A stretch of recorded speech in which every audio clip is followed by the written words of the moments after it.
A seguire in quarta corsia Anna Polinari, Fondazione Bentegodi, con il miglior tempo da credito 59,69 per lei.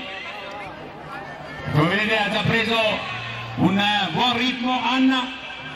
Le altre atlete quotate intorno al minuto e poco più e pochi decimi.